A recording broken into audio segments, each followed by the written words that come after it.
Hello friends, કેમ છો બધા? આજે મને મારા સ્કૂલ ટાઈમની મારી બેસ્ટ ફ્રેન્ડ મળવા માટે આવી હતી. અમે ખૂબ સારી જૂની વાતો પણ યાદ કરી અને એન્જોય પણ કર્યું.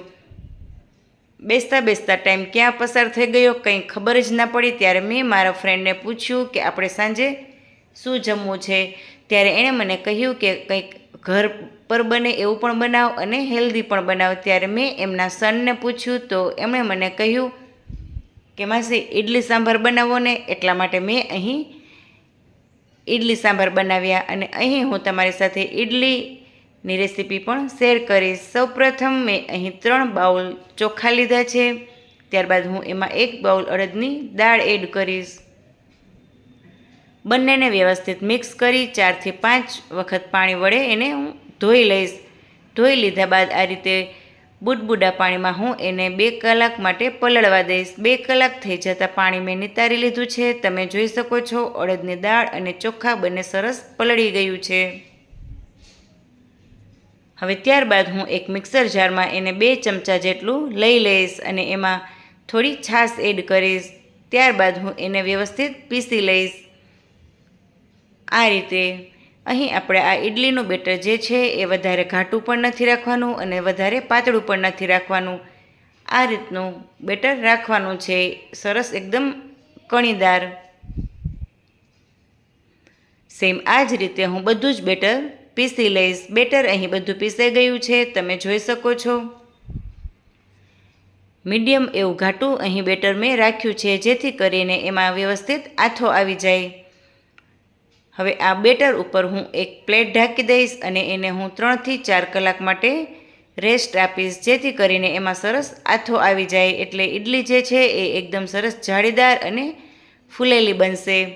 3 થી 4 કલાક થઈ જતાં મેં પ્લેટ હટાવીને એમાં ચેક કરી જોયું કે આથો બરાબર આવ્યો છે કે નહીં. આથો સરસ અહીં આવી ગયો છે. બેટર પ્લફી પણ થઈ ગયું છે અને એમાં જાળી પણ દેખાઈ રહી છે. બેટર અહીં ઇડલી માટે રેડી છે. ત્યારે હું એક નાની તપેલીમાં 2 ચમચા જેટલું બેટર અલગથી લઈશ અને એમાં હું સ્વાદ પ્રમાણે નમક એડ કરીશ. સાથે થોડો ખાવાના મીઠા સોડા એડ કરીશ. બંનેને ચમચાથી વ્યવસ્થિત મિક્સ કરી લઈશ. વ્યવસ્થિત મિક્સ થઈ ગયા બાદ હું આ બેટરને ઇડલી સ્ટેન્ડના મોલ્ડમાં સેટ કરી દઈશ. તો મેં અહીં ઇડલી મોલ્ડની પ્લેટ લઈ લીધી છે. એમાં આ રીતે હું થોડું તળિયે તેલ લગાવી દઈશ. ત્યારબાદ હું એમાં બેટર એડ કરીશ. સાઈડ પર ગેસ ઉપર મેં પાણી પણ ઉકળવા મૂકી દીધું છે. ત્યારે હવે હું આ ઇડલીની પ્લેટ એમાં મૂકી દઈશ. હાઈ ફ્લેમ પર ઇડલીને આપણે 15 મિનિટ માટે બફાવા દેવાની છે.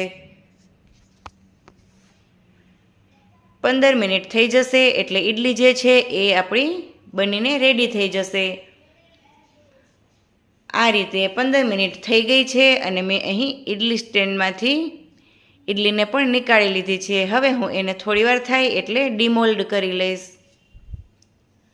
ઇડલી પણ તૈયાર છે અને સાથે મેં લીલા નાળિયેરની ચટણી પણ બનાવી લીધી છે અને સાંભાર પણ રેડી છે ને બાકી એકદમ સરસ જાળીદાર અને સોફ્ટ, જરા પણ કાચી પણ નથી અને એકદમ સરસ કણીદાર એવી આપણી ઇડલી સોફ્ટ બનીને તૈયાર છે.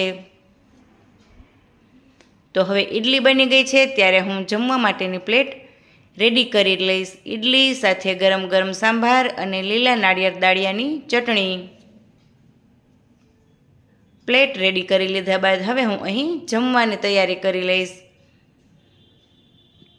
તો અહીં મારા ફ્રેન્ડનો જે સન છે સાથે મારી ડોટર પણ જમવા બેસી ગઈ છે. ત્યારે મારી ફ્રેન્ડ એમના સનને પૂછી રહી છે કે માસીએ જે ઇડલી સાંભાર બનાવ્યા છે એ તને કેવા લાગ્યા.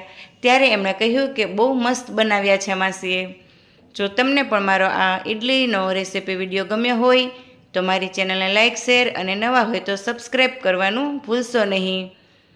ત્યારબાદ મેં, મારી ફ્રેન્ડ અને મારા સાસુએ અમે લોકોએ પણ જમી લીધું. ફરી મળીશું પાછા નવા વિડીયોમાં. Thank you for watching and by.